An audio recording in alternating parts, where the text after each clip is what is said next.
Donc bonjour à tous, merci d'être présents aujourd'hui. Ce matin, on va faire une petite conférence sur comment débuter les comics. Donc si vous n'y connaissez rien, ce n'est pas grave, on est là pour vous expliquer un peu comment ça fonctionne. On aura aussi des comics à vous confier pour que vous puissiez aussi découvrir ce milieu. Il n'y aura pas de super-héros, il y aura plein de trucs. Et avec moi, je vais avoir Nico. Nico, il est dessinateur, il fait aussi partie du collectif lescomics.fr. À sa droite, il y a Timothée. Timothée, c'est celui qui lève la main. Lui aussi, il dessine, mais il fait partie de la chaîne YouTube Too Many Books. Là, ici, j'ai encore deux autres personnes qui font partie du collectif lescomics.fr. Tout d'abord, Monsieur Yanda, c'est un peu le plus grand fan de Nightwing en France, et au monde, je pense, un peu. Et à côté, il y a Benoît, qui lui aussi donc, fait partie des comics.fr. Quant à moi, je m'appelle Audrey, je fais partie de la chaîne YouTube Too Many Books, où on parle beaucoup de comics et de livres, plus particulièrement de littérature, de l'imaginaire. Enfin bref, on partage tous plus ou moins nos passions. On est là pour faire la même chose avec vous. Je vais vous laisser un peu la parole, ne vous inquiétez pas, tous les quatre. On va commencer par définir un peu ce qu'est un comics. Qui se lance? Allez, Yanda. Ouais, ça va être. Alors moi j'ai une définition assez rapide et simple de ce qu'est un comics. Pour faire très simple, un comics c'est de la BD, mais c'est l'appellation américaine de la bande dessinée. En gros, pour les Américains, le format franco-belge, c'est du comics. Et si on pousse le truc vraiment à fond, le manga, c'est aussi du comics. Voilà, c'est de la bande dessinée. Mais après, on a quelques spécificités liées aux médias, mais voilà. Je ne sais pas si vous me rejoignez sur cette... Tout à fait. Complètement, oui. C'est formidable, vous êtes tous d'accord, c'est beau. On a vu quand même quelques exemples de formats de comics parce que c'est vrai que quand on est en franco-belge, on a un format auquel on est assez habitué, donc c'est plus ou moins A4, c'est du 48 pages. Voilà, on le connaît. Quand on va dans un comic shop, par contre, on va avoir beaucoup de choses différentes. Donc là, ici, je vais vous laisser un peu les prendre et les commenter si vous voulez au fur et à mesure. Donc j'ai amené plein d'exemplaires de plein de choses différentes. Ouais, c'est bien le bordel au niveau des niveaux de type de publication américaine, c'est assez compliqué. Donc on va avoir le single VO, c'est le petit fascicule qui a peu de pages, qui est un chapitre d'une histoire. Donc, les histoires en général sont reliées en 6 fascicules, 6 singles. Donc ça c'est la version la plus basique qu'on peut trouver un peu partout dans tous les comic shops. Donc là c'est la VO, là c'est l'anglais. Ouais, ça c'est exemple de VO. Après qu'est-ce qu'on a? On va voir les TP, TPB. J'en ai un en VO juste dessous, le Batman.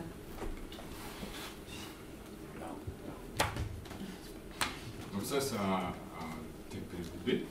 Il est dur? Ouais, ok. Donc ça c'est une compilation de, en général, 6 fascicules qui regroupent un arc complet, une histoire narrative qui a un début et une fin.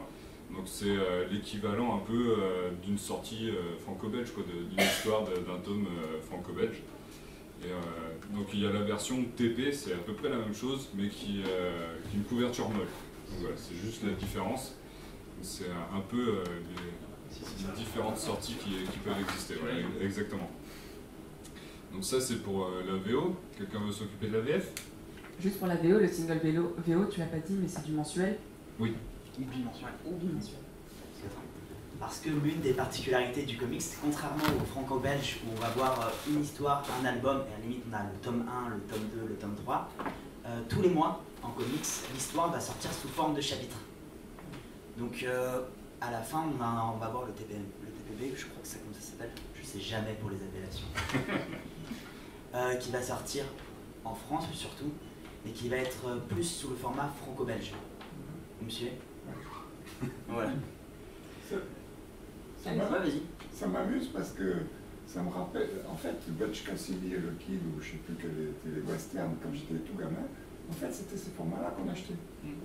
C'est ça, ouais, c'est exactement ça. Aujourd'hui on l'a beaucoup moins en publication française. Ce format single n'existe pas à proprement parler. Ce qui va s'en rapprocher, c'est ce qu'on peut trouver dans les formats kiosques, mais qui sont plus en fait des compilations de différents singles.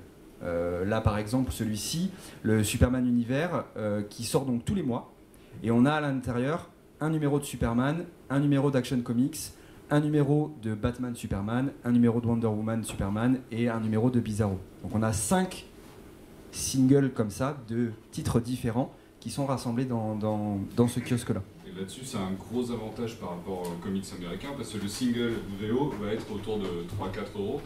Là, on a pour 5-6 euros et on a genre 6 singles d'un coup, quoi. Donc, on les a 6 mois après, environ, Ouais. mais ça vaut largement le coup niveau thune, on racle beaucoup moins.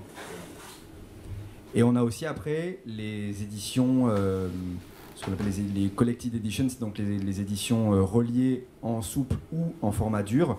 On retrouve la même chose en France, voilà, comme par exemple ici, chez Panini qui édite Marvel, Glénat Comics qui font et du souple et du dur. Là, c'est plus propre à la politique de la maison d'édition. Certaines maisons d'édition vont faire uniquement des formats durs, d'autres du format dur, du format souple, pour différents budgets, différents prix, mais le contenu est le même. On a les 6, 7, 8 chapitres qui forment une histoire complète, début, milieu, fin. Et en général, dans ces éditions reliées, on a une petite série de bonus à la fin, des couvertures alternatives, des travaux préparatoires de dessinateurs, des scénarios, etc. etc. Plein de petits bonus qui sont toujours agréables à lire. Des choses assez intéressantes, c'est que les artistes de comics aux États-Unis ont très peu ce format librairie relié, ce bel objet. Du coup, quand ils viennent en France et qu'ils vont dans les conventions, qu'ils voient les sorties librairies de Urban, Panini et tout, ils sont hyper contents. Ils sont en mode waouh, c'est hyper beau, je peux l'avoir chez moi et tout. Ouais, avec énormément de bonus, c'est excellent. On a encore une fois de la chance. Et ça, c'est la culture franco-belge qui veut ça. C'est justement cette culture européenne de faire du livre un bel objet. Vraiment, on a une banalisation du médium aux États-Unis, puisque le format de base c'est single fascicule qui aujourd'hui est bourré de pubs. En plus, vous avez une pub toutes les 2 pages à peu près. Et les sorties effectivement les plus courantes sont des formats reliés, mais en souple. Avoir un format dur, c'est un vrai honneur pour les artistes. Ils se sentent vraiment mis en valeur et c'est un bel objet au-delà de l'histoire et du livre en tant que tel. Après, pour les éditions françaises aussi, ce qui est intéressant, c'est que souvent les éditeurs font un édito qui replace les œuvres dans leur contexte, qui, même quand on est nouveau lecteur, ça nous permet de ne pas être perdu, ou si, par exemple, là, sur Superman, il nous manque quelques clés pour comprendre. En général, au début, il y a 1 ou 2 pages où on a quelqu'un de chez Urban qui nous remet dans le contexte et qui permet de ne pas être perdu dans l'histoire derrière. Alors, comme on est sur une conférence sur comment débuter les comics, donc là, vous voyez un peu mieux les formats. On va voir soit des petits bouts d'histoire, soit des histoires qui sont reliées, que ce soit en VO ou en VF. Quand vous voulez vous mettre à ce qu'on appelle, nous, les kiosques ou les single VO, donc les petits bouts d'histoire, ce qui peut être pour vous compliqué, c'est de se dire, est-ce que je peux commencer n'importe où? Est-ce qu'il faut que j'attende ce qu'on appelle des arcs narratifs? Parce qu'il y a des débuts d'histoire, des fins d'histoire, et comment les repérer? Donc, du coup, là, c'est une question un peu plus ouverte pour vous. Un peu piège aussi.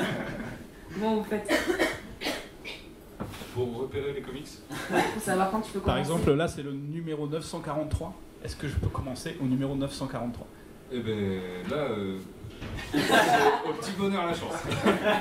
C'est assez compliqué pour commencer les comics. Forcément, il va toujours avoir l'attrait du dessin, l'attrait un peu de tout. Donc, on peut piocher au hasard un comics, mais c'est assez risqué pour se dire je vais pas tout comprendre, mais c'est beau, c'est intéressant. Ça peut être intéressant, donc je vais aller piocher sur les formats TP ou les formats librairies qui sont déjà sortis. Ça va être pour nous la base, ça va être plus simple, les éditeurs sont assez sympas en plus, et ils mettent tome 1, 2, 3, donc il y a une suite logique qu'on arrive à retrouver. Et il y a pas mal aussi d'anthologies si on aime un personnage en particulier, genre il y a, comme de par hasard, il y a un film Deadpool qui est sorti, comme de par hasard, il y a une grosse anticipation de comics une grosse collection de comics sur tout Deadpool qui va retracer toute son histoire, parce que les héros maintenant commencent à être super vieux. Après ça c'est pour les comics les plus connus, mais ça va être en fait ça va être le même choix que comment vous choisissez une BD ou un manga. Ça va être vraiment l'objet qui va vous intéresser, vous allez regarder dessus, parce qu'il n'y a pas que des super-héros, il y a énormément de ce qu'on appelle de comics indépendants qui vont avoir des histoires à raconter hors de baston en règle générale. Il va y avoir des trucs un peu plus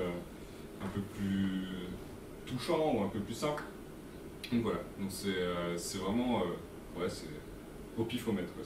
Je vois l'objet, il me paraît bien, je prends. J'ai un peu un avis un tout petit peu différent, plus pour l'orientation en fait entre la lecture single et kiosque où effectivement c'est quasi impossible, ou alors il faut enchaîner sur un ticket à gratter parce que vous avez beaucoup de chance de prendre un numéro et de tomber sur un début d'histoire. C'est assez compliqué, mais je pense pas pour autant que ça soit un frein. C'est-à-dire que on peut démarrer par un single comme ça, par le Detective Comics 943, on va tomber au milieu d'une histoire, oui. Alors, on peut être un petit peu paumé, se dire mais qu'est-ce qui s'est passé? Mais justement, l'intérêt et l'avantage, c'est qu'on peut après faire machine arrière pour reconstituer le début de l'histoire. Ce qui a été un peu mon cas moi. Parce que à l'époque où j'ai commencé à lire, on n'avait pas internet et du coup c'était impossible de savoir quand démarrer une histoire, sur quel tome, etc. Donc je suis rentré dans une papeterie. Ah ouais, super, hop, on regarde, on lit, on découvre et après on reconstitue ce qui s'est passé avant, on voit, etc. Donc ça peut aussi se faire. Plus pour ce format-là, les formats kiosque et single, parce que vraiment, on n'a pas justement cette identification qui se fait sur les librairies de tome 1, de histoire complète, etc., etc. Donc oui, c'est difficile, mais c'est pas forcément impossible et de comprendre et de se retrouver plongé dedans et de se dire « Ah, c'est génial ». Oui, c'est ça. Et il y a surtout un truc, c'est que, histoire de relativiser, les scénaristes en sont conscients de ça, de la difficulté que ça peut être de commencer. Donc souvent, surtout sur du Batman, Superman, des choses très connues, chaque nouveau single, en règle générale, les premières pages racontent ou recontextualisent ce qui s'est passé. Vous allez avoir le personnage principal qui, en voix off, va te raconter ce qui s'est passé les 2 derniers épisodes. C'est ce qui fait, surtout dans les gros tomes, où ça peut être un peu redondant parce qu'on se demande pourquoi, mais quand on connaît la logique, que tous les mois, il peut y avoir des nouveaux lecteurs qui arrivent sans connaître ce qui s'est passé avant, en fait, c'est complètement logique. Et c'est d'autant plus vrai que par exemple si on lit un Flash en VO, et quasiment tous les arcs qui commencent par redire je suis l'homme le plus rapide du monde, j'ai été frappé par... Donc c'est vrai que quand on a l'habitude de lire, on se dit bon allez on se dépêche, mais c'est vrai que pour un nouveau lecteur... On sait que tous les super-héros sont mégalos. ça remet dans le contexte. Après c'est vrai, en VO, on a des fois, comme ici, on voit que c'est The Victim Syndicate Part 1, donc ça veut dire qu'il recommence à un arc qui durera, on ne sait pas encore vraiment de combien de numéros. Et ça veut dire que là, déjà, on va avoir quand même une histoire. Donc on ne sait pas ce qui s'est passé avant, mais on part sur quelque chose de nouveau. Et donc ça permet d'être moins perdu. Et on a aussi la possibilité, comme le disait Félix, Yanda, pardon, de... Désolé. De regarder sur Internet. Maintenant, il y a Wikipédia qui a une mine d'informations. On a plein d'autres sites qui existent, comme lescomics.fr, par exemple, où on peut trouver des informations, voire contacter directement par les réseaux sociaux. Si on a une question sur du DC, on peut contacter même l'un d'entre nous et peut-être qu'on pourra y répondre. Donc c'est vrai que de nos jours, on est moins perdu, quoi. C'est pareil pour les kiosques. Si on veut vraiment acheter ce format-là, on peut, si on regarde l'édito, voir que par exemple dans celui-ci, on a du Superman 41, donc ok, on peut être un peu perdu, mais on a aussi un petit numéro 1, en fait, qui veut dire que là, on va recommencer sur peut-être quelque chose. Donc c'est un peu ce qui est mélangé, et les éditeurs le font souvent. D'ailleurs, Panini aussi, comme il sait qu'on va être perdu, recommence souvent ses collections de kiosques au tome 1. Comme ça, il dit, hop, on sait qu'on n'est pas perdu. Il nous aide. Il nous aide un peu. Tout à l'heure, Yanda, tu parlais de comment tu as commencé des comics. Et ça m'intéresse aussi pour vous tous, en fait. Savoir, vous, comment vous avez commencé. Parce que ça peut être aussi des bonnes pistes pour ceux qui veulent s'y mettre. Ou au contraire, les choses à éviter, les choses à ne pas faire. Vous avez comme ça des anecdotes? Alors, moi, je sais que j'ai commencé... On va éviter de casser le micro. Moi, j'ai commencé avec une série qui s'appelle Batman Silence. Et qui est super pour commencer. Je sais pas s'il y en a qui ont commencé avec ça. Parce qu'en fait, c'est une histoire de Batman. Où Batman va découvrir un nouvel ennemi. Et il va essayer de comprendre qui est derrière ce nouveau masque. Et pour ça, il va aller voir tous les méchants, les méchants antagonistes qu'on connaît, pour essayer de savoir si c'est lui qui est derrière. Et donc c'est hyper intéressant parce qu'à chaque fois il y a une présentation du méchant, il y a une présentation de l'univers avec. Et moi j'ai vraiment découvert les comics avec ça. Et en fait c'est un petit guide. C'est magique. Oui, toi t'as bien commencé en fait. Ah, moi j'ai bien commencé. Moi, ma première approche avec les comics, c'était plutôt un dessin animé. C'était le dessin animé Batman des années 90, donc vraiment un dessin animé qui passait. Ouais, enfin moi, sérieusement, Batman, c'est mon préféré. Et j'ai grandi avec ça. Mais les comics en soi, à l'époque, c'était très compliqué. On en trouvait très peu, ou c'était un peu mal vu même à l'époque de se dire je lis des comics et tout. Donc j'ai continué de grandir avec une énorme phase franco-belge, après une énorme phase manga. Et plus tard, je me suis dit, bah tiens, je vais reprendre un peu les comics, aidé par Audrey qui m'a dit ah, j'aime bien les X-Men. Ok, on va prendre les X-Men. On a chopé plein de tomes de X-Men. Et là, ça a été le début de la fin. Je suis tombé sur l'excellent Batman Silence aussi, à la même époque. Qui est surtout très très bien dessiné. Ouais, de Jim Lee. Lequel? Batman Silence. Dessiné par Jim Lee, et c'est juste l'un des meilleurs dessinateurs au monde. Après, je ne suis pas objectif. Hein. Je croyais que c'était toi en fait. Un jour. Donc voilà, moi c'est ce retour aux comics, ça a été pareil fait, le gros coup de cœur, mon premier gros coup de cœur, ça a été Batman Silence, et après je suis reparti sur des millions d'autres comics. Mais, ouais. Du coup, moi je m'y suis mis assez tard. En fait, en discutant avec un copain, il m'a dit bah, tu connais les comics, il ne connaissait rien du tout. Du coup, je lui en ai emprunté un ou deux, voilà, je sais plus c'était quoi comme titre. Et puis j'ai poussé une porte de librairie, c'était Pulps à Bordeaux, que certains connaissent. Qui là, donc j'ai eu les conseils d'un libraire qui m'a pu m'orienter sur ce que je voulais. Comme je disais, plus du franco-belge, j'étais quand même plus intéressé par ce qui est des séries indépendantes qu'on appelle en comics, on y reviendra peut-être plus tard, quelle est la différence. Et aussi, j'ai beaucoup fréquenté la médiathèque de ma ville, donc à l'époque c'était Talence et Villeneuve-d'Ornon, et où j'ai emprunté des comics et j'ai pu comme ça lire pas mal de choses et en faire ma culture. D'ailleurs, ici à la centrale, il y a un rayon comics assez important, dont Jérémy, ici présent, tient un peu la baguette de chef d'orchestre. Donc il ne faut pas hésiter à emprunter, même demander aux libraires ou au personnel de la médiathèque pour s'orienter. Et c'est vrai que ça permet d'avoir comme ça des livres qui sont peut-être plus faciles d'accès que d'autres, pour éviter de se perdre et d'être dégoûté dès le début parce qu'on n'y comprend rien. Et moi, c'est un petit peu comme Timo, j'ai commencé, alors petit, je lisais beaucoup de franco-belge classique, on va dire, tout ce qui va être Tintin, Astérix, Obélix, Boule et Bill, etc. J'étais bercé par ça. Et puis les dessins animés m'ont fait découvrir d'autres univers, et notamment début 90, le dessin animé Batman, que je vous recommande aujourd'hui encore parce que c'est absolument magnifique. Je le revisionne avec mon fils et c'est juste un régal. Et donc voilà, c'était mon petit rituel du mercredi. Et un jour, en faisant les courses, on est rentré dans une papeterie. Et mes yeux sont tombés sur le rayon où il y avait 2-3 kiosques. Et je me suis dit, ah tiens, ça existe aussi en BD. Ah bon? Et j'ai feuilleté, je me suis dit, oh mais ça a l'air vachement bien. Donc j'ai fait un peu des pieds et des mains à ma mère pour qu'elle m'en achète un. Elle m'en a acheté un, on est rentré, je l'ai lu, je pense à peu près en 5 minutes. J'ai pas compris grand chose, mais je me suis dit c'est génial. Parce que visuellement, j'ai été tout de suite interpellé par la construction des cases, le dynamisme qui était complètement différent de ce que je voyais à l'époque. Et puis graphiquement, je retrouvais les esthétiques de ce que je voyais un petit peu dans les dessins animés. Je retrouvais des héros que j'adorais en dessin animé. Et je me suis dit, ah ouais, mais en fait, c'est super. On peut allier la lecture à ça, mais c'est absolument génial. Et petit à petit, j'ai continué les séries que j'avais commencé à suivre en kiosque, et puis j'en achetais d'autres un peu au petit bonheur la chance, et je reconstituais comme ça ce qui se passait avant, ce qui se passait après. Des fois j'avais des trous parce que les éditions à ce moment-là c'était effectivement pas vraiment ça, voire pas ça du tout. On avait des séries qui d'un mois à l'autre s'arrêtaient, étaient remplacées par d'autres, ou alors les éditeurs, on sait pas vraiment trop pourquoi, sautaient des épisodes, donc on n'avait pas des fins d'histoire, mais c'était génial. Et du coup j'ai arrêté à un moment pour reprendre après, et on reconstitue de la même façon ce qu'on a loupé en termes de lecture. C'est interchangeable. Chez les gros éditeurs, on a un système de continuité, mais vous pouvez ne pas avoir lu de comics pendant 10, 15, 20 ans.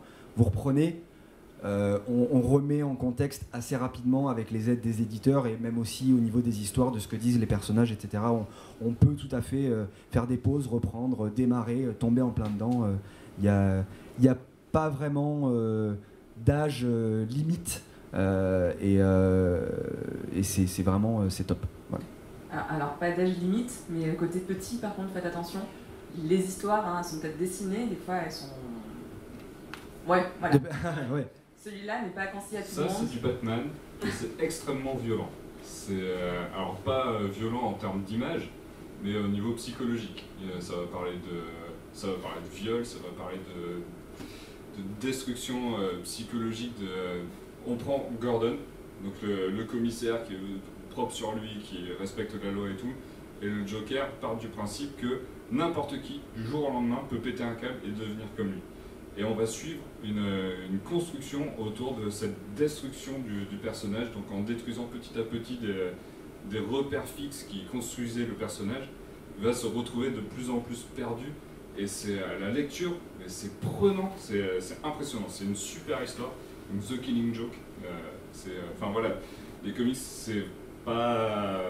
Enfin, si, en fait ça touche pour tout le monde, c'est vraiment pour tout le monde. Il va y avoir des histoires pour les enfants, mais il va y avoir des histoires pour le lectorat qui a grandi avec Batman. Il va avoir envie d'avoir des histoires qui grandissent avec lui. On grandit, on n'a plus les mêmes préoccupations et on vit des choses de plus en plus prenantes. Batman lui aussi il va avoir des histoires de plus en plus prenantes aussi.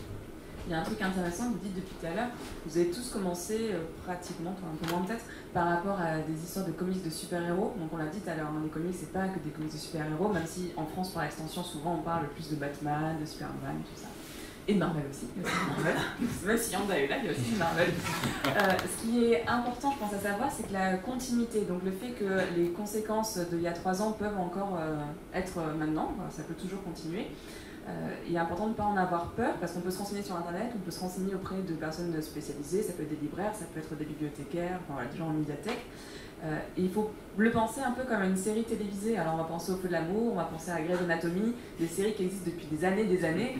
Je suis pas sûr que tu le vendes très bien. Non mais vous loupez quelques épisodes, en fait vous arrivez à vous remettre dans le comme nouvelle la vie.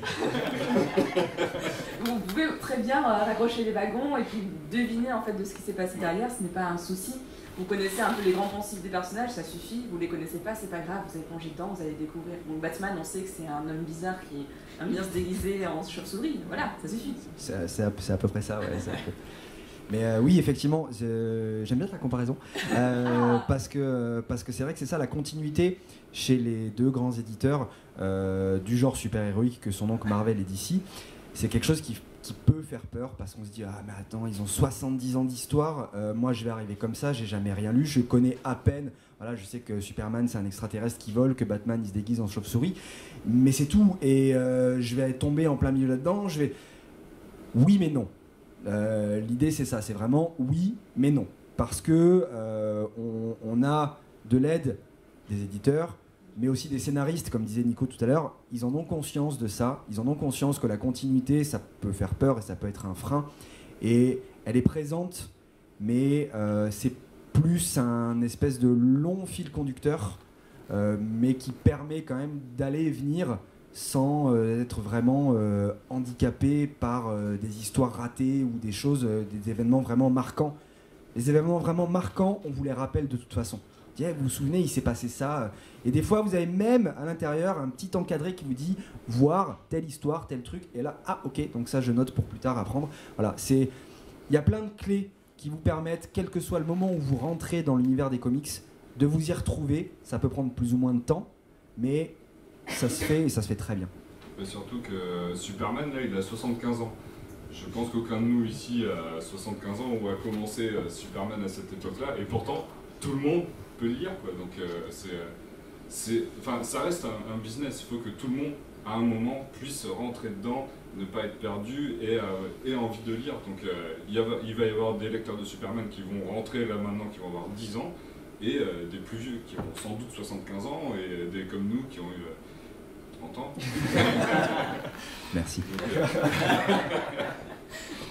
Donc c'est un peu le principe du truc, c'est ils construisent une légende en fait, quoi, et qu'après c'est à nous de la faire vivre par le bouche à oreille, par une édition, une stratégie éditoriale qui fonctionne, et voilà, c'est le principe du truc, quoi.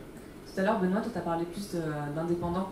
Donc ça serait bien qu'on parle aussi en dehors des Big Two, hein, que sont Marvel et DC Comics. Donc DC Comics, c'est ceux qui font Batman, Superman. Marvel, on va être sur les Avengers, sur Deadpool qui est sorti il n'y a pas longtemps par exemple. Du coup, je te laisse parler, toi, des indépendants. Par quoi tu as commencé? Pourquoi par eux? Qu'est-ce qui t'intéressait chez eux? Qu'est-ce qu'ils font? Alors, par quoi j'ai commencé, je ne sais plus exactement. J'ai plus le titre. Mais en fait, comme je lisais beaucoup de franco-belge où j'avais des histoires en 1 ou 2 tomes qui se suffisaient à elles-mêmes sans avoir un passif. Et c'est ce qui pouvait peut-être aussi un peu me faire peur pour commencer. Du coup, j'ai été conseillé plutôt d'avoir des séries qu'on appelle indépendants. Donc, c'est des éditeurs qui, eux, vont sortir des histoires qui peuvent être auto-contenues. Je ne sais pas si on en a là sous la main. Mais, oui, voilà, par exemple. Alors, en l'occurrence, je ne l'ai pas lu, mais bon, alors il y a plusieurs tomes, peut-être. Il n'y a qu'un tome. Il y a 2 tomes, voilà. Donc, en 2 tomes, on a l'histoire vraiment qui est mise. Qui est vaillante, effectivement. Donc, on n'a pas besoin d'avoir ce passif de 80 ans de Superman. Et en plus, voilà, c'est Valiant aussi, même Ivar Timeworker. On a un paquet où alors là, on a vraiment toute l'histoire. Contenu dans ce volume et du coup c'est vrai que ça se rapproche peut-être plus de la conception que j'en avais moi de la BD, et puis ça me rassurait un peu de partir là-dedans. Pourquoi c'est indépendant? Je pense aussi que ça parle, c'est aussi par rapport au modèle, au business model qui est que finalement dans ces histoires-là les héros etc. appartiennent aux auteurs, alors que chez les autres c'est un peu différent et c'est les éditeurs. Superman appartient à DC Comics et pas à ces 2 créateurs. Donc c'est pour ça qu'on a beaucoup d'auteurs sur chaque personnage, et que des fois on est un peu perdu parce que finalement entre un numéro et le suivant on a une équipe qui a changé et le dessin il ressemble plus du tout, quoi. Alors que là on est constant du début à la fin et c'est vrai qu'on a quelque chose quand même qui correspondait plus à ce que j'attendais. Voilà, je ne sais pas si quelqu'un veut rajouter quelque chose. Toi t'en dis pas.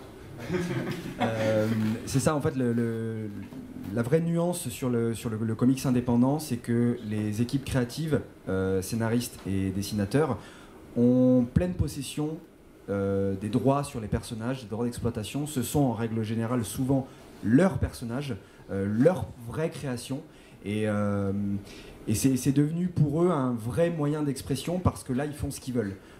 Si la continuité au sein des gros éditeurs que sont Marvel et DC, pour le lecteur, n'est pas à prendre comme une contrainte et un handicap, pour les auteurs, c'est l'inverse. Parce que justement, les héros comme Superman, Spider-Man, etc., étant la propriété des maisons d'édition, les éditeurs viennent voir les auteurs en disant voilà, tu vas travailler sur Batman, par contre, tu fais pas ce que tu veux avec le personnage, parce qu'il y a ça à prendre en compte, donc tu fais pas n'importe quoi.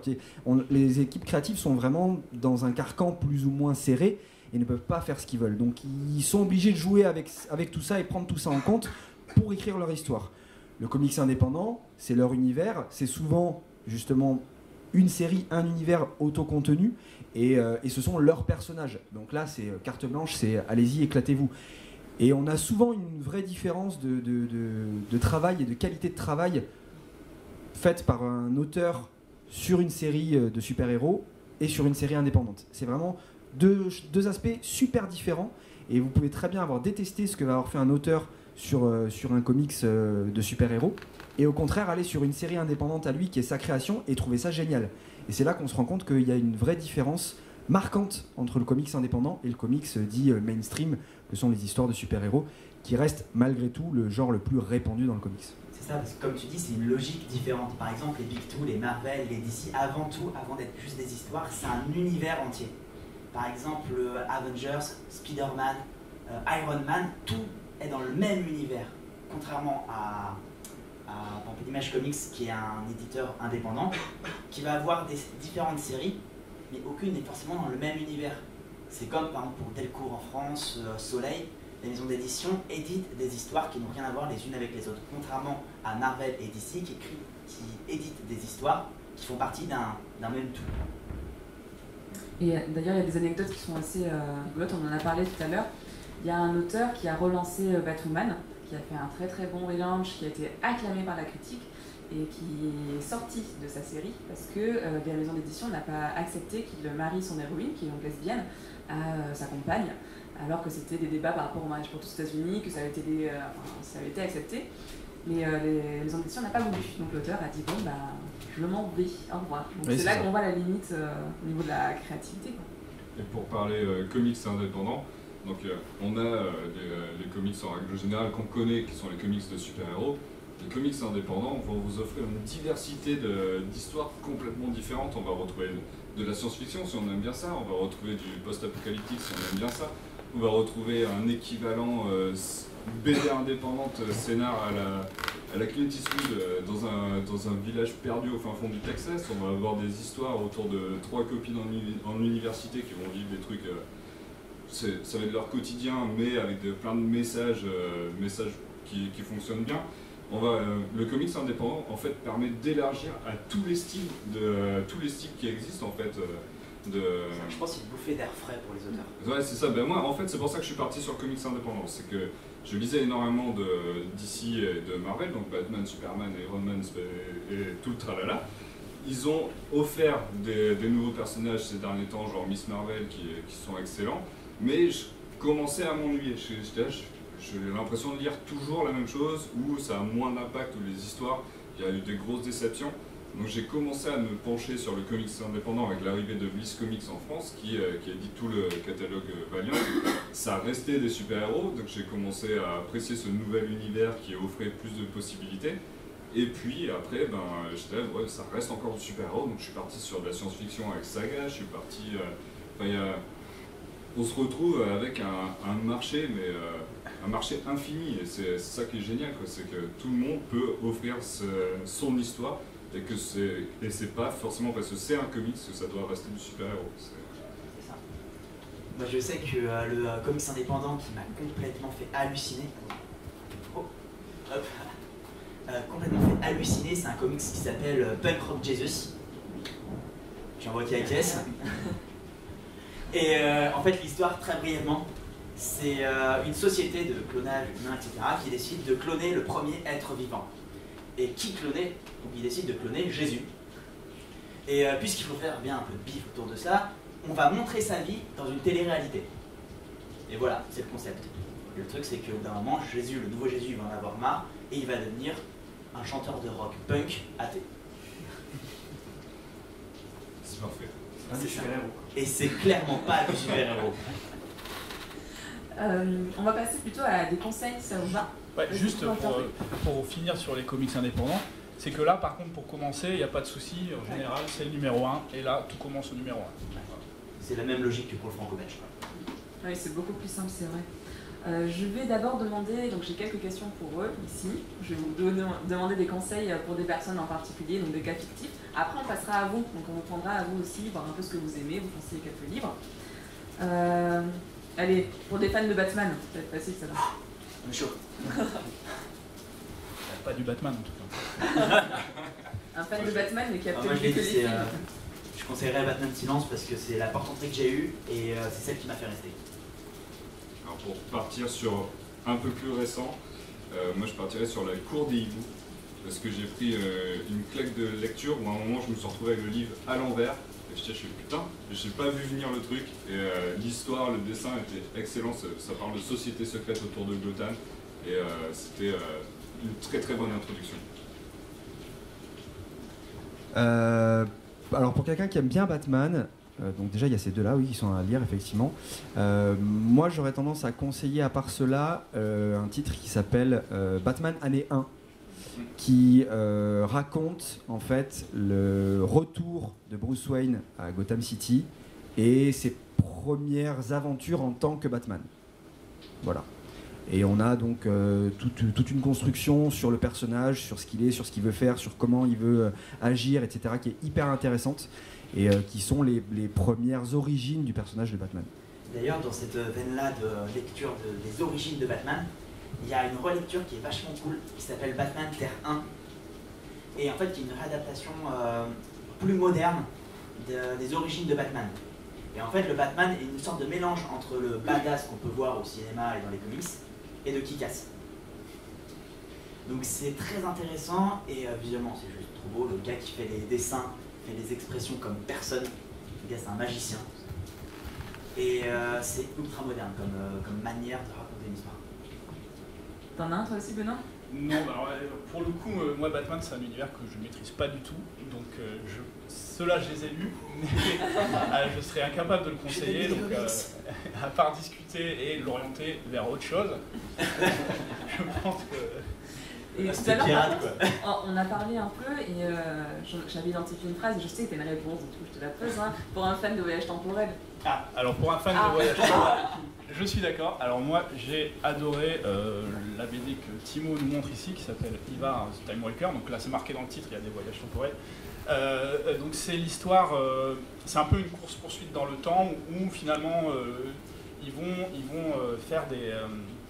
En fait, il y a un personnage qui est un peu un héros qui va essayer de sauver une fille en lui disant viens, il faut que tu vas inventer quelque chose qu'il ne faut pas inventer, je vais te sauver parce que là il y a quelqu'un qui va venir te tuer. Donc en fait, il vient de quelque part dans le temps pour la sauver. Et ils vont faire des bonds dans le temps pour justement échapper à cette personne. Et moi j'ai adoré parce qu'en plus d'avoir ces sauts temporels, il y a des sauts temporels dans l'histoire. C'est-à-dire qu'on retombe dans une bataille navale qui a vraiment existé, et donc il y a plein de messages. Moi j'ai passé beaucoup de temps à la lire parce que finalement à chaque fois que j'arrivais quelque part j'allais chercher la référence que j'avais pas forcément, et ça m'a permis en plus de découvrir des phénomènes historiques majeurs. Ah, tu lis intelligemment toi. Parce que moi j'ai vu la bataille navale, je fais ok, je savais même pas que c'était un truc qui existait. Et en fait c'est plein de références, et du coup on voit vraiment que les auteurs ils ont pris leur temps pour écrire, et c'est très réfléchi, et qu'on peut le lire comme ça d'une traite et avoir la trame principale. Et alors à ce moment-là, si on l'a lu comme ça, il faut le relire une deuxième fois en s'arrêtant vraiment sur chaque élément, et là c'est encore plus passionnant. Voyage dans le temps, personne d'autre? C'est moi, tu m'étonnes là. Ouais. Moi j'ai Chrononautes. Donc c'est un comics indépendant de Marc Millar et merde, j'ai oublié, Murphy. Oui, Sean Gordon Murphy, c'est son nom. C'est deux potes qui sont des scientifiques de génie qui ont réussi à créer la machine à voyager dans le temps, et ils vont partir faire une émission de télé-réalité aussi, je crois, où tout est filmé. Et ils partent dans le temps et ça part en cacahuète totale. Mais genre vraiment, c'est what the fuck au plus complet. Je crois qu'il va y avoir un film qui est une adaptation filmique. Donc celui-là était bien fun, donc jetez-vous dessus. Pas d'autre? Sur les machines à voyager dans le temps. On va passer à un part suivant. Doctor Who. Parce que Doctor Who c'est bien. C'est aussi un comics, hein, c'est un comics. On va passer plutôt à quelqu'un qui veut pas forcément des super-héros, mais qui veut des personnages qui sont très travaillés, qui ont des vraies personnalités. Alors là, pour ça, moi je conseillerais Transmétropolitane. Alors c'est une série qui est un peu ancienne et qui a été rééditée il y a quelques années.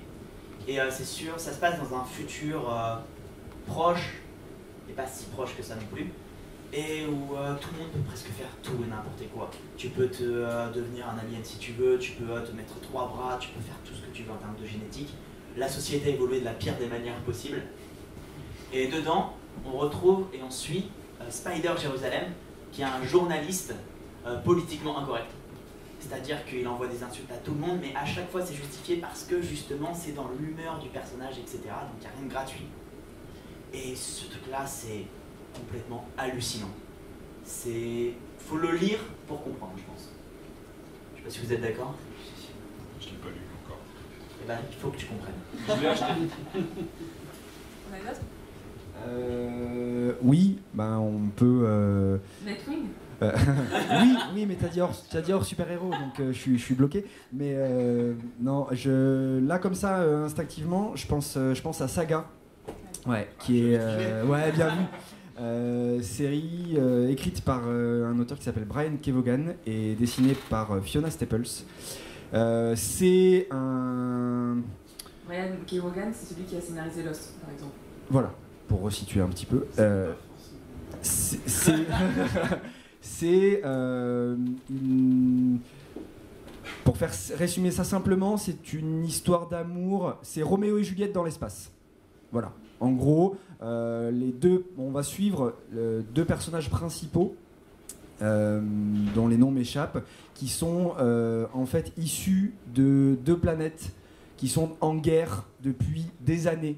Donc ils étaient censés, si jamais ils se croisaient, se mettre sur la tronche, et sauf que au lieu de se mettre sur la tronche, ils tombent éperdument amoureux l'un de l'autre, et ce sont des âmes sœurs, et ils vont avoir un enfant. L'histoire est racontée par cet enfant. Cet enfant est le narrateur de l'histoire. Et donc on va assister à toutes les premières années de sa vie et de l'évolution de ses parents, pris du coup forcément entre les feux de cette guerre. Et c'est extraordinaire. L'histoire est super prenante. Et on a vraiment tout un univers, pas du tout super héroïque, loin de là. C'est pas pour les enfants. On est quand même sur une lecture, une lecture assez adulte. Mais on a un vrai univers, des personnages très marqués, très forts, et c'est super bien à lire. C'est en 8 tomes actuellement en France. Et voilà, Saga, c'est vraiment un truc que je conseillerais à des gens qui veulent pas forcément du super-héros, mais qui veulent quand même une histoire bien avec des personnages travaillés. Et moi je vais parler, c'est parce qu'ils connaissent, mais je vais parler de Giant Days. C'est pour moi la plus grosse claque que j'ai pris ces derniers temps. Ça parle de 3 copines qui se rencontrent à l'université. On va suivre leur quotidien. Et en fait, ça va traiter de tous les messages qu'on peut retrouver en ce moment sur le harcèlement de rue, sur l'éjaculation précoce, sur des sujets un peu comme ça de société, des trucs Moi je débat, ouais, de beaucoup de choses, énormément de sujets très importants, sans te donner une leçon, en te disant faut que tu réfléchisses comme ça, faut que tu parles comme ça, c'est vraiment, tu vas réfléchir, tu vas avoir à chaque fois 2 points de vue en opposition qui vont t'amener à une construction super bien faite. Le dessin est assez cartoon. Le premier tome était dessiné par Lisa Treyman, qui a bossé chez Disney, donc qui a un style hyper prenant, hyper dynamique. À partir du second tome, c'est Max Sarin qui prend le relais. Le dessin est plus propre, mais ça fonctionne très bien. Et on peut se dire que ça va forcément parler de féminisme, ça va parler de plein de choses comme ça. Et sincèrement, moi qui aime Batman, moi qui aime les mecs bien virils et tout, je m'attendais absolument pas à adorer l'histoire de ces 3 filles qui vivent dans l'université. Il n'y a pas que ces filles-là, les personnages masculins qui gravitent autour sont hyper intéressants aussi, touchent énormément de sujets, et c'est vraiment, pour moi, les plus grosses claques de ces 2 dernières années, c'était ça, quoi. C'est ce petit Giant Days, pas de super-héros, pas de tout ça, une vie quotidienne comme on en a tous les jours, mais tu te dis, putain, c'est génial. Alors donc pour finir la boucle, moi ça va être un peu surprenant parce qu'en fait ce sont 2 comics qu'on appelle comics, mais en fait qui sont faits par des Français, qui sont édités par des Français au label 619. Et en fait c'est Mutafukaz et Puttamadre qui sont tous les 2 liés. Donc Mutafukaz, c'est l'histoire de Vince, un bonhomme qui a une tête noire et qui vit dans une ville qui s'appelle Dark Mid City, qui ressemble un peu à Los Angeles, hein, c'est vraiment inspiré de ça. Hein. Il va avoir un accident de scooter un jour, et là il va voir que certaines personnes ont des ombres extraterrestres, et ça va partir vraiment en cacahuète, et dans une spirale quand même assez violente, mais très bien menée, et avec des messages quand même derrière assez politiques, parce que c'est fait par Run, qui aime bien placer dans ses BD des références un peu politiques ou historiques sur les sujets qu'il traite. Et l'autre, c'est Puttamadre. Je disais qu'elle est liée, c'est parce qu'il y a un personnage dans Mutafukaz qui s'appelle Diablo, qui est un catcheur, et Puttamadre, ça va être sa vie. Donc on va partir de lui petit, qui est accusé du meurtre de son frère alors qu'il a 5 ans, et il se trouve qu'aux États-Unis, même les enfants de 5 ans, on les envoie en prison, donc en fait il va aller en prison, et là ça va être la spirale infernale qui va l'amener à son rôle de catcheur qu'il aura dans le livre. C'est ça. Et donc les 2 peuvent se lire indépendamment. D'ailleurs moi j'ai commencé par Puttamadre avant de lire Mutafukaz. Ça se comprend bien, c'est génial, c'est français, et en plus c'est comics, parce que dans tout ce qui est narration, composition de pages, la mentalité un peu des auteurs, c'est qu'on est très très à l'américaine. Et petit bonus, Mutafuka a été adapté en film d'animation et le film est sorti mercredi. Il y a 2 jours en fait. Il faut aller le voir parce que c'est vrai que si vous avez l'occasion d'aller le voir, allez le voir parce que là il a mis 7 ans ou 8 ans à pouvoir sortir son film qu'il a fait avec le studio 4C qui sont des japonais qui l'équipe a bossé sur tous les Ghibli, les gros trucs, les Steam Boy, les machins du coin qui sont sortis et qui ont fait des tabacs.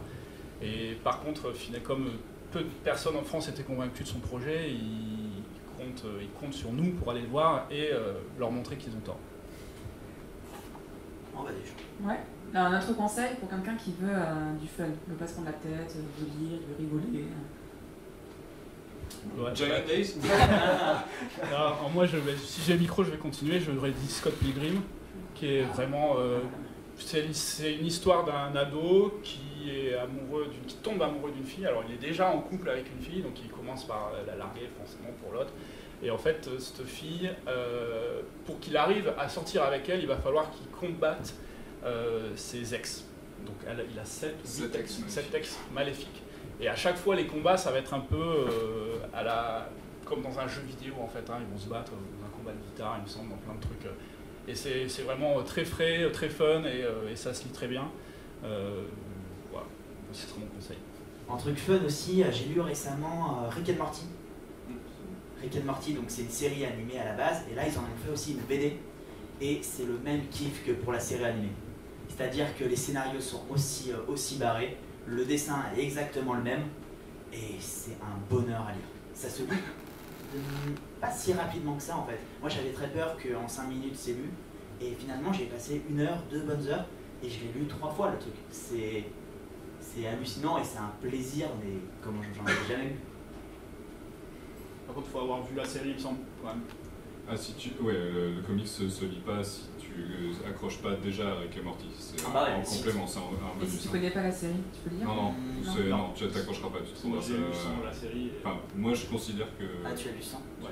C'est pour les fanboys en fait. Ouais. Mais j'ai vu au sourire qu'il y en a. Et derrière, j'en avais vu, j'ai dit Rick and Morty. Oh oui. Moi je cherche, mais j'ai pas de... Tu veux pas parler de I Hate Fairyland? Oh, I Hate Fairyland. Heureusement qu'elle est là. Je l'avais complètement oublié. J'allais vous proposer Walking Dead, mais... Si tu veux rire. Mais oui, I Hate Fairyland. C'est Scotty Young au dessin, et même au scénar, qui envoie une petite gamine qui se retrouve téléportée dans un monde fantastique, et qui va se retrouver bloquée dans ce monde-là. En fait, elle avait une quête toute simple à trouver, il fallait qu'elle trouve une clé. Mais comme elle est un peu con-con, ça fait 27 ans qu'elle est enfermée dedans, 27 ans qu'elle a son corps de gamine de 5 ans, et elle en peut plus de ce monde-là. Du coup, elle explose tout ce qu'elle croise. C'est assez trash, assez gore, elle bute tout ce qu'il y a, elle continue d'essayer de trouver comment choper cette clé-là, mais comme elle est un peu con, elle n'y arrive pas, quoi. Et à chaque fois elle explose tout l'univers, et les gens de cet univers-là commencent à en avoir marre. Ils sont là, oui, normalement il faut être sympa avec les invités et tout, mais là c'est un peu chiant, on a un monde gentil, on fait pas de trucs comme ça, donc ils vont trouver des feintes pour essayer de... Ah, elle est censée mourir par accident. C'est complètement con, il y a des jeux de mots de partout. Le traducteur français a super bien joué, parce que en VO c'était plein d'expressions qui fonctionnaient bien, mais en français pour trouver des équivalents, au lieu de sus ma truc, ça va être sucre ma frite. Donc trouver des petits trucs, parce que c'est une gamine, ça reste une gamine qui est censée dire des insultes, mais ça se dit pas. Alors du coup elle a des alternatives comme ça super mignonnes. Ça part dans tous les sens, et c'est là aussi, faut vraiment accrocher à ce genre d'humour, parce que Audrey par exemple a rien compris. Et pour finir sur ça, en fait, ce qu'il y a, c'est que Scotty Young avant avait dessiné Le Magicien d'Oz, où il avait vraiment fait dans l'univers, etc. Et en fait, il a pété les plombs à la fin, ce qui a donné la création de ce comics où justement il prend les contes de fées et il les défonce. Allez, une petite dernière, t'en avais une aussi ou Non, parce qu'étant majoritairement lecteur de DC, je réfléchis. C'est pas très drôle. Non, c'est pas très marrant chez nous. Effectivement, en sortie récente, on va avoir la série Super Sons, qui est en fait l'histoire de Damian Wayne et John Kent, qui sont respectivement les fils de Batman et fils de Superman, et qui vont être amenés à faire équipe ensemble, sauf que ce sont des ados de 12-13 ans. Et donc du coup c'est hyper fun, c'est hyper frais, c'est très dynamique comme série. Et l'interaction entre les deux est à peu près similaire à ce qu'on va retrouver entre Batman et Superman, c'est-à-dire qu'on va avoir un grincheux et un positif, très caricatural, mais c'est à peu près ça. Et donc les échanges entre les deux donnent lieu à des trucs assez sympas et assez marrants. Et ça marche bien. C'est un peu ça, ouais. Donc une dernière avant de passer à vous et avant de vous conseiller des choses. Vous avez beaucoup parlé de choses qui sont plutôt pour les adultes, un peu gore, tout ça. Donc on va revenir plutôt aux enfants. Imaginez vous avez un enfant de 10 ans, vous lui conseillez quoi? Alors j'ai le cas, j'ai le cas, mon fils a 7 ans et il commence à lire des comics. Alors il n'a pas accès à ma bibliothèque, il regarde devant et il se dit un jour oui, je lui dis oui voilà un jour. Mais je lui avais promis à la fin de son année de CP de lui acheter un comics et en fait je lui ai acheté ce qu'ils appellent les Batman, les nouvelles aventures, qui sont en fait dans la collection Urban Kids et qui porte assez bien son nom pour la majorité des titres. Ce sont des histoires où on va retrouver Batman, Superman, la Justice League et plus récemment Batman et Robin, mais qui fait un peu exception à la règle, et qui reprennent les designs et l'esthétique du dessin animé. Donc on est sur un comics mais au très cartoon du coup, un petit peu, et avec des histoires beaucoup plus simples. On est beaucoup sur des one-shots, donc des histoires en un chapitre, donc ça se lit vite, c'est facile à lire, c'est très accessible, et on n'est pas sur des sujets très durs ou sur des problématiques très lourdes, ce qui fait que voilà, pour des enfants d'une petite dizaine d'années, c'est tout à fait accessible. Et mon fils lit un chapitre comme ça de temps en temps et ça lui plaît beaucoup.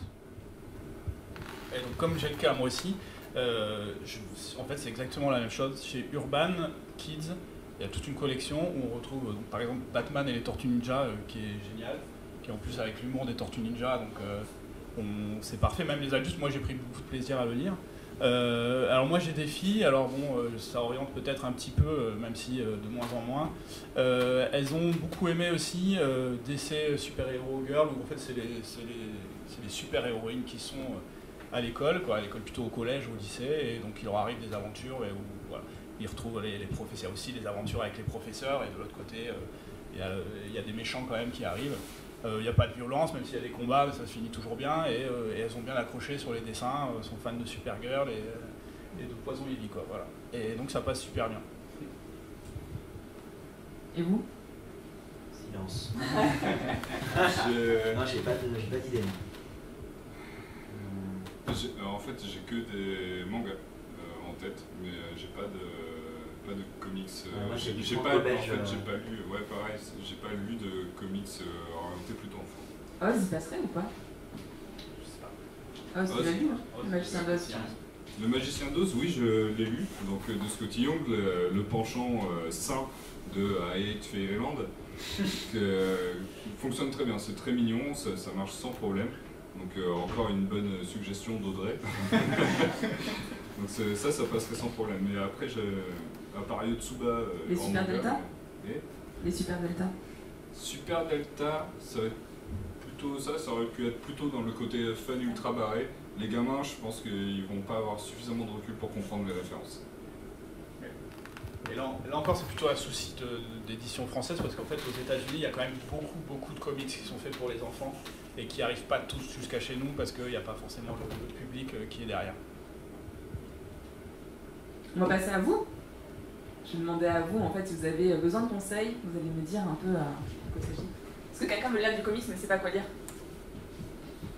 Ou on a déjà lu et aimerait d'autres pistes par rapport à ce qu'il a aimé. Dis-le, il y a des trucs... Oui, on va vous en offrir en fait. Vous allez repartir avec des trucs. Suivant vos goûts. De vos goûts. Non, mais bon, moi quand j'étais jeune, enfin quand j'étais plus jeune, je lisais des comics super-héros en VF. Et j'ai un peu lâché le truc, les enfants et tout ça. Et du coup là je me suis remis, mais vraiment en des vieilles pièces. Et vu que, comme il disait, que Internet maintenant existe, on peut trouver vraiment des vieilles pièces des années 60, 70 et Et ça, je trouve que le dessin, c'est vraiment une œuvre d'art. C'est vraiment autre chose que maintenant. Quoi. Enfin, les dessins, en tout cas, la dynamique, la BD, tout ça, c'est exceptionnel. Quoi. Bah, du coup, je pense que... Est-ce que tu as lu Transmétropolitane? Non. Mais lis-le, tu vas surkiffer au niveau du dessin. Ok. Et moi j'aurais un autre conseil, justement pour ceux qui aiment un peu ce qui est l'âge d'or, etc. Il y a Black Hammer qui est sorti, qui est vraiment une déclaration d'amour à cet âge d'or des super-héros, où ça met en scène des super-héros qui sont coincés dans un village, qui ne peuvent pas montrer leur pouvoir, ils ne savent pas vraiment pourquoi ils sont arrivés là. Donc ça remonte un peu, on va remonter un peu au fil leurs souvenirs pour essayer de comprendre. C'est génial, il y a eu 2 tomes de sortie en France. Ça continue, je crois que la série mère est finie et que maintenant il commence parce que ça, du coup ça a créé un autre univers de super-héros mais plus à l'ancienne on va dire et ça c'est à lire de toute urgence justement pour ceux qui aiment ce côté-là un peu ancien. Toi qui aimes bien les jeux héros? Ouais. On va te donner ça. C'est gentil, merci. De rien. Est-ce qu'il y en a d'autres? Allez, lancez-vous, on a des trucs. Hein. Il y a même Giant Day. On en a plein. Moi, c'est surtout du coup Marvel, pour elle. Ah. Perdu. On s'en va. Et moi, je m'y mets tout juste, donc c'est vraiment, je découvre le... Qu'est-ce que tu lis là d'ailleurs pour l'instant? Qu'est-ce que tu as lu? Le dernier que tu as lu? Ben là, je viens tout juste de prendre Loki, agent d'Asgard. D'accord. On va voir. Et puis du coup, Batman et Tortue Ninja. Parce que j'ai pas Tortue Ninja, donc du coup, voilà. C'est quoi que t'aimes bien dedans? J'aime beaucoup l'humour, j'aime beaucoup Batman. Ouais. Ça marche pas, ça. Mais si, ça marche très bien. Avec les Tortues Ninja, ça marche très Ça bien. marche bien. Ouais, c'est très bien. Ouais. Et voilà. Tu pensais quoi, Thibaut? Ben, je pense que Ivar, ça pourrait plutôt pas mal marcher. Et du coup, si t'aimes bien Loki et un peu ce côté Asgard, regarde Thor de Jason Aaron. Alors, je sais pas si c'est sorti en France, j'ai pas le nom, mais quoi, c'est sorti en kiosque, moi j'ai lu en kiosque. C'est génial parce qu'il y a vraiment tout ce côté-là, un peu des dieux, etc. Et en plus, Thor est une femme, et franchement, c'est un des meilleurs Thor que j'ai lu. Un truc drôle, si, Face aussi, qui est chouette. Ah, Face, c'est super. Une super héroïne qui veut recommencer sa vie un peu plus tranquille. Sa dernière aventure s'est plutôt mal passée au sein de son équipe. Elle veut repartir à zéro, donc elle recrée une identité secrète, mais voilà, son penchant super-héroïne va ressortir, et c'est assez fun, pour le coup ça fonctionne plutôt bien, ça pourrait être chez Marvel sans trop de soucis. Voilà, si ça t'intéresse, tu peux lire ça sans problème. Il y a eu plusieurs tomes qui sont sortis chez Bliss Comics, et ça fait partie de l'univers Valiant, qui est, c'est pas chez Marvel, c'est pas chez DC, mais c'est le 3e en dessous là. Il va y avoir des films qui vont commencer à arriver, notamment Bloodshot avec Vin Diesel en rôle principal. Donc voilà. Ça va bastonner. Moi, j'aime bien les comics indépendants. Genre Saga, c'est ma raison de vivre. Enfin, pas grave, mais voilà. Mais sinon, ouais, je suis très attachée au dessin. Je dirais que niveau graphique, ce que je préfère, c'est moi justement. Et j'aime beaucoup le déclasse aussi. Ouais. Au niveau des couleurs, je trouve ça génial. Même le découpage, il est hyper bien. Genre, des structures, quand il y a de l'action, je trouve ça génial. Et j'aime beaucoup Transmétropolitane aussi. Voilà. J'approuve ta dernière phrase. J'ai commencé les Valiant. Ouais. T'as commencé quoi dans Valiant? Quantum Mélodie. Ouais. Parce qu'il avait le dessinateur en dédicace en fait. Et je me suis dit, ah, il dessine trop bien. Du coup, j'aime bien dédicacer et tout. Du coup, The Valiant, je sais pas si tu l'as lu. Oui, Tu l'as lu? Bloodshot Reborn. Je l'ai lu aussi. Ok, et ben alors tu vas passer sur. Et Ivar Time Walker, tu l'as lu? Non. Parce que ça c'est assez fun, le dessin est top. Et si t'aimes bien les dédicaces, il y a Père Pérez qui vient souvent chez nous et il a dessiné la partie que je préfère. Je rebondis sur un truc que tu as dit qui est très vrai. C'est aussi une des forces du comics, c'est qu'on va retrouver énormément de styles graphiques différents. Et le graphisme dans le comics est sur la majorité des échanges que j'ai pu avoir avec les gens, et aussi pour moi, un truc hyper important. C'est-à-dire qu'on peut avoir une mauvaise histoire très bien dessinée, ça passe à peu près. Une très bonne histoire super mal dessinée, ça passe beaucoup moins. Pour moi et pour la majorité des gens avec qui j'ai eu l'occasion d'échanger. Ce côté graphique est hyper important dans le comics, et on en a plein différents. Alors après, c'est très subjectif. Vous allez avoir beaucoup de gens qui vont trouver tel artiste absolument fabuleux, d'autres qui vont vous dire non, j'accroche pas du tout, parce que c'est complètement subjectif. Mais on a énormément de styles graphiques différents, c'est une des richesses aussi du comics, et c'est pour moi une de ses très grandes forces aussi. C'est notamment, il y a une des particularités du comics qui fait rupture avec le franco-belge, c'est que ça vient du format. Les formats comics sont beaucoup plus petits à la base. Donc les dessinateurs, quand ils travaillent, ils vont faire moins de cases.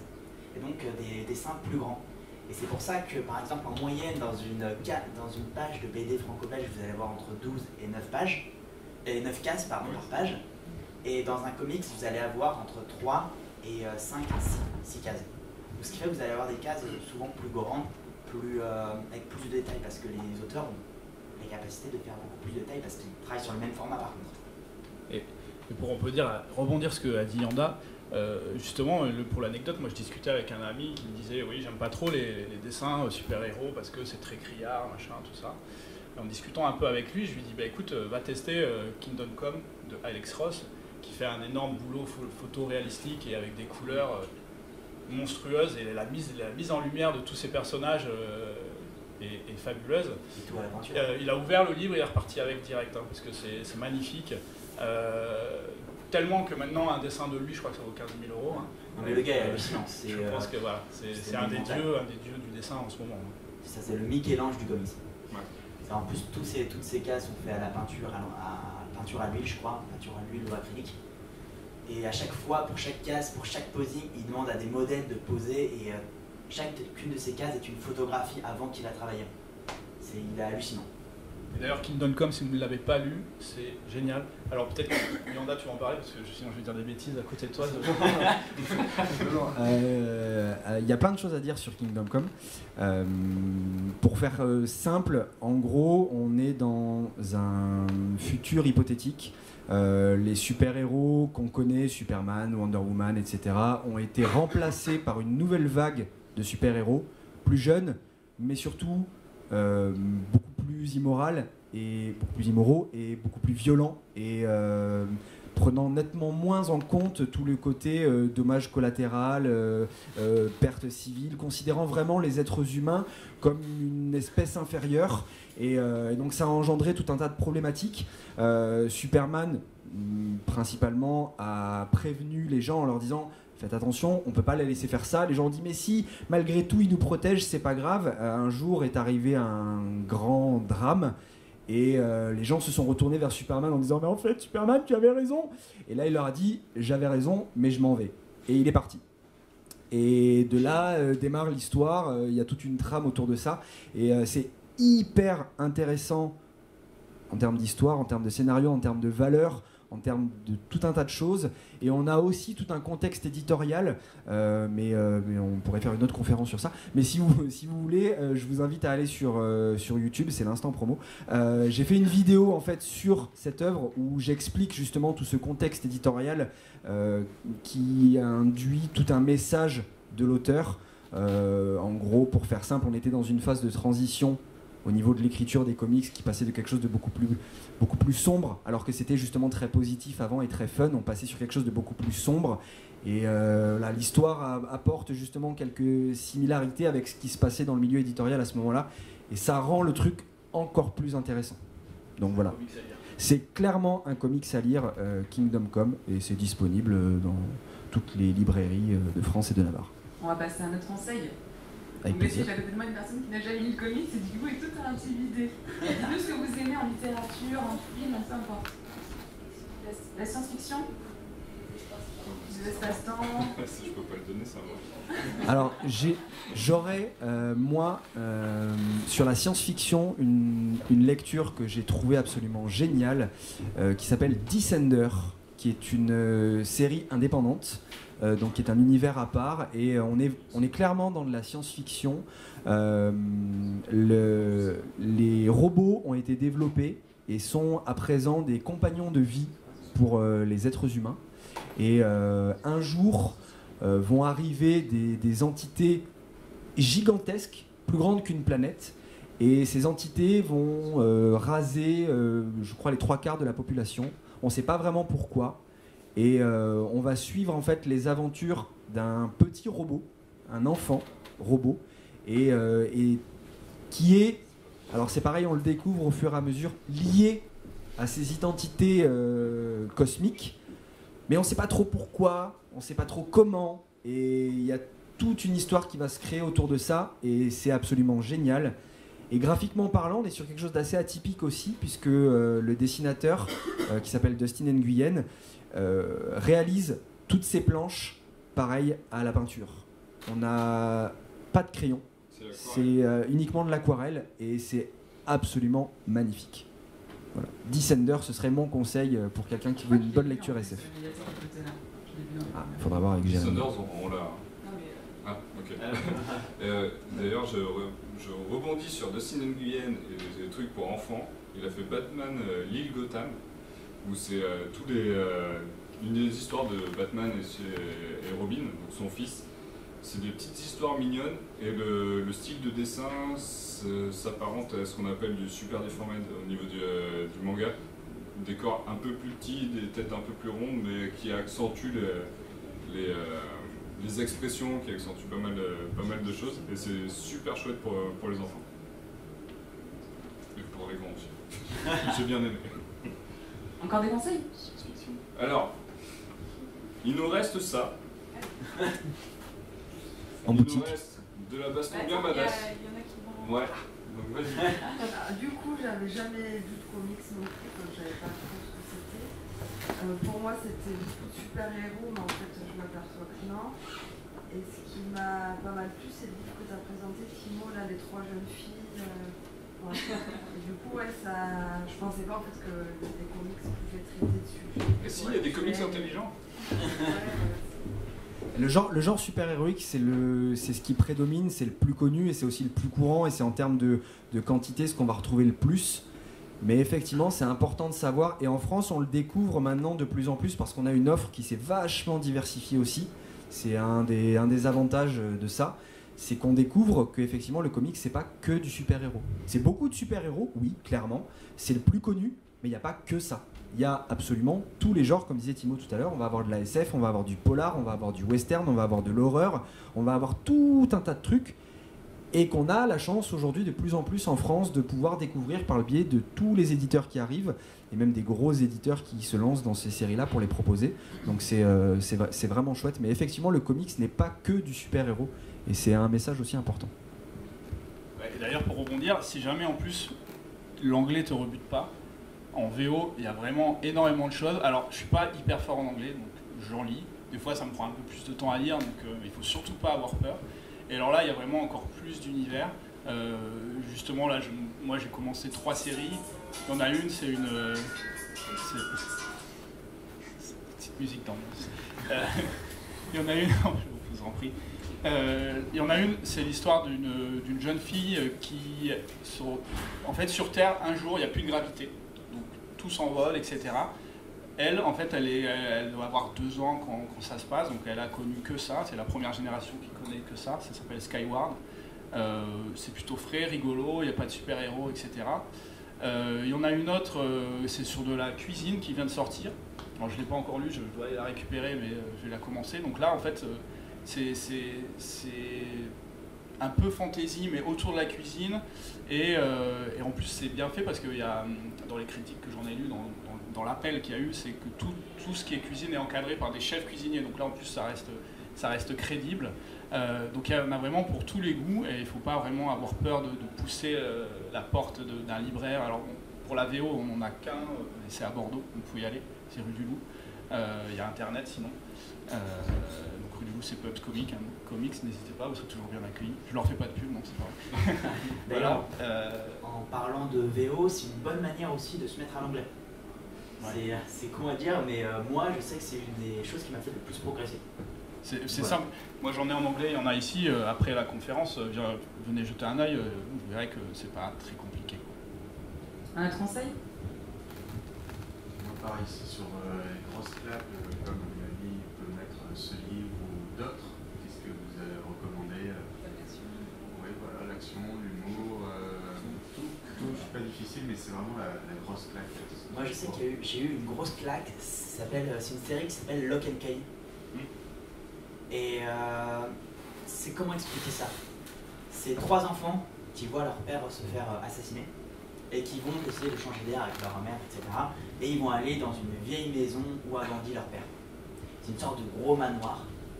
Et il y a un côté un peu Harry Potter, du style 3 enfants qui vont découvrir les mystères de la maison.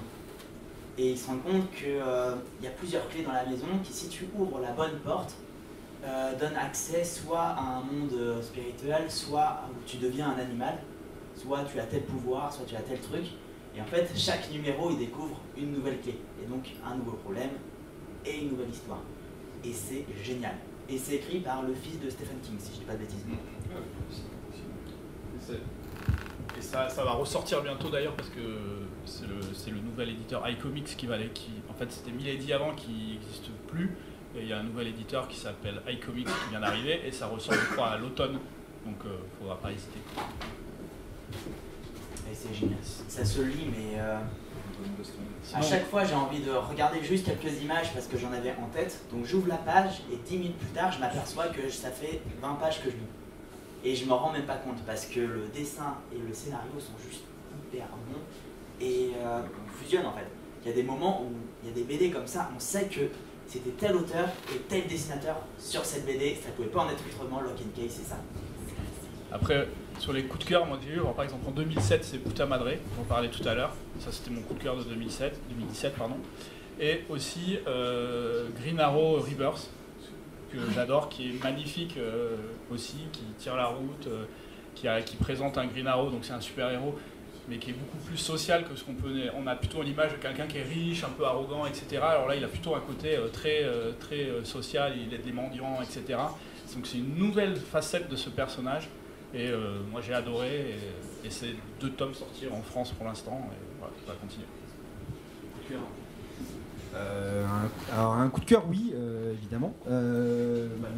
Mon coup de cœur, ce serait sur une série récente, ce serait Nightwing Rebirth. C'est sûr. No Shit Sherlock. Non, parce que je trouve que la série est hyper bien, et hyper accessible en plus, et on a tout cet intérêt de vraiment construire un univers autour du personnage de Nightwing, au lieu de vraiment le dissocier de Batman. Nightwing, pour faire très rapidement, est en fait le tout premier Robin qui a grandi, qui s'est émancipé et qui a choisi une autre identité super-héroïque en celle de Nightwing. Et là, le premier tome de la série Nightwing Rebirth marque vraiment justement cette démarcation entre Batman et Nightwing. Et ensuite, il va aller s'installer dans sa ville pour y vivre ses aventures. Et c'est très très très bien. Il y a plein de choses hyper géniales. Si vous êtes un lecteur de longue date, vous trouvez des références à des choses passées, mais qui ne sont pas pénalisantes. Si vous êtes un nouveau lecteur, vous n'allez pas avoir la référence, mais ça ne vous empêche pas de comprendre l'histoire. Après, en vrai baf de lecture, j'aurais tendance à citer des titres comme Planetary, qui sont... c'est absolument dingue. Alors, c'est quelque chose qui met du temps à lire, mais c'est en fait une déclaration d'amour à la pop culture au sens général. On va suivre en fait les aventures d'une équipe de la corporation Planetary. Ils sont 3 et ils enquêtent en fait sur les phénomènes paranormaux de la planète. Et ils découvrent en fait que tous ces phénomènes ont une cause et décident d'enquêter par rapport à cette cause. Et en fait, on se rend compte que les phénomènes paranormaux sont dus ou apparaissent dans des situations se rapprochant de la pop culture. Ou même dans des lieux liés à la pop culture. Pour donner un exemple un peu plus clair, on va avoir un épisode, un chapitre où en fait va intervenir Sherlock Holmes. Le personnage de Sherlock Holmes à Londres, et on a toute une histoire qui construit autour d'un épisode. Et chaque épisode marque comme ça un pendant de la pop culture. On a un autre chapitre qui va faire intervenir la mythologie de Godzilla. Rien à voir, on est dans la pop culture au sens large. Mais ça forme un tout cohérent, c'est absolument hallucinant. Tu m'y as fait penser en parlant de Batman, de Nightwing et tout ça. Moi, une grosse claque, c'est Superman Red Son. Superman Red Son, c'est une réalité parallèle de Gotham, de Metropolis, etc. Et si Superman, quand il est arrivé de Krypton vers la Terre, il était arrivé 10 heures plus tôt, il serait tombé en URSS. Et qu'est-ce que ça aurait donné? Et du coup, la réponse est dans Superman Red Son. Et c'est géant. Il y a encore un dernier conseil pour le public. Qu'est-ce que vous aimez lire? Mais écoutez, moi ça fait longtemps que je lis plus de comics, mais quand j'étais ado, j'avais vraiment flashé sur une BD version française qui s'appelait Strange. Je ne sais pas si c'est toujours connu, si c'est toujours publié. Il me semble que c'était des Marvel, c'est ça? C'est ça. Donc j'avais lu énormément de BD de Strange quand j'étais ado. Et c'est vrai que ce que je voulais faire, c'était peut-être faire découvrir cet univers à mon fils qui est maintenant ado, qui ne connaît absolument pas ça, mais je ne sais pas quoi franchement lui conseiller, parce que je ne regarde plus vraiment ces BD maintenant, mais voilà, alors, si vous pouvez m'apporter un petit conseil par rapport à ça, qu'est-ce qui pourrait lui faire découvrir un petit peu cet univers? Il a quel âge? Il a 11 ans. 11 ans, 11 ans, il faudrait... Alors, il faut effectivement 11 ans, on est ouais, c'est ça, on est entre deux âges, et c'est vrai que on va avoir quelques histoires, même pas mal d'histoires, qui sont encore un peu trop violentes ou dures, mais on va aussi avoir toutes les séries Urban Kids dont je parlais tout à l'heure, qui vont peut-être être un peu trop justement kids, au sens où vous risqueriez de vous retrouver avec un... Mais non, mais ça c'est pour les bébés. Je dirais plus le Batman Tortue Ninja, dont on a parlé tout à l'heure, parce que on est un peu dans cet entre-deux-là. C'est-à-dire qu'on n'est pas sur une histoire trop dure. Par contre, graphiquement, on n'est pas du tout sur un trait enfantin, pour le tome 1 en tout cas. On est vraiment sur un graphisme comics. Mais on a toute cette dynamique et toute cette action et ce fun lié aux Tortues Ninja, et c'est hyper simple. Il y a besoin d'absolument connaître rien à part savoir qu'est-ce que c'est que les Tortues Ninja et connaître au moins de nom Batman. Tout est expliqué dedans, et pour moi ça correspondrait très bien pour un premier pas sur un ado, pré-ado dans le monde du comics. Tu m'y as fait penser tout à l'heure, ou alors Super Son, comme tu disais. Ou Super Sons aussi, parce ouais. que justement les personnages principaux ont 11 ans. Ouais. En tout cas, mais... Ouais, oui, c'est vrai. Ouais, c'est vrai. Sinon, pour rester sur du Marvel à ce moment-là, il faut faire attention parce que par exemple, Captain America est très verbeux. C'est-à-dire que celui qui est sorti il n'y a pas longtemps, c'est très verbeux, donc pour un jeune ado en plus, il va être perdu, etc. Par contre, il y a des séries sur des héros qu'on qualifie de secondaires, mais pas forcément, mais qui sont sur Hawkeye par exemple, qui sont plus accessibles, qui sont assez légères dans le scénario, et on peut facilement le lire sans avoir des discours compliqués, politiques, parce que dans Captain America, il y a beaucoup de politique qui amène à un certain événement qui s'appelle Secret Empire, et du coup, là, il va être complètement perdu et c'est pas la peine. Après, c'est vrai que la Urban Kid avec Batman et les Tortues Ninja est très adapté. D'ailleurs, c'est tout public, moi j'ai adoré. Tout à l'heure, tu disais Batman et Robin aussi, qui est sorti, qui est un peu plus dark par contre dans la lecture. Donc faut faire attention quand même à ce qu'on lit. Il n'y a rien de choquant, mais c'est moins fun en fait. Tandis que celui avec... Ouais, voilà, les thématiques sont un peu plus dures. D'ailleurs, ça prend la suite du dessin animé, il me semble, que vous parliez tout à l'heure. Tu parlais de Hawkeye, par exemple, pour quelqu'un d'assez jeune. Hawkeye versus Deadpool était quelque chose de super fun à lire. Très drôle, c'était une bonne introduction à ces personnages-là, et je ne peux pas ne pas parler de Miss Marvel, qui est pour moi un des personnages qui est arrivé chez Marvel depuis pas très longtemps, depuis 4 ans, qui va même être dans les prochains films Marvel, hein, ça a été annoncé, donc un personnage aussi récent qui a un énorme impact comme ça, c'est assez fou. Et c'est une lycéenne qui est geek, qui aime toute la culture populaire en règle générale, qui va être super drôle, qui va avoir du jour au lendemain des pouvoirs, et on va suivre ses débuts en tant qu'héroïne. Donc ça fonctionne très bien et c'est accessible à quasiment tous les âges. Hein, enfin, tous les âges. À partir de 11 ans, ça fonctionne super bien.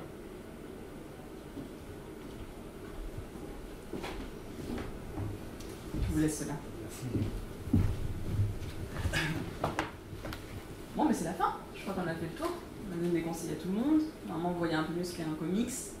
Même j'espère que c'est clair. Même débordé un peu, mais on a commencé un peu en retard, c'est pour ça. Donc merci à tout le monde, merci à vous quatre aussi d'avoir été là, d'avoir conseillé tous ces beaux livres et d'avoir expliqué un peu ce que c'était. Merci à toi d'avoir animé aussi superbement.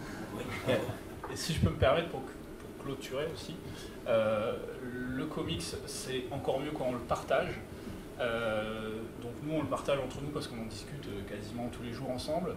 On aime bien aussi vous rencontrer, c'est pour ça qu'on est là aussi aujourd'hui. Et on a la chance à la Teste d'avoir le Cocktail Comics qui a eu une édition et qui en aura d'autres l'année prochaine à partir de la rentrée, qui sont animés par Jérémy et moi qui serai là présent quasiment à chaque fois. Peut-être que d'autres Bordelais d'ici vont venir. On partage nos lectures, peut-être que d'autres fois on mettra des thèmes, etc. On verra. Mais le but c'est surtout d'aller plus loin que rester isolé chez soi à lire des comics et voilà, on peut partager notre passion comme ça. Et c'est aussi ça qui est important dans les comics. Tout à fait. Merci. Merci à tout le monde. Et bon festival à vous. Merci.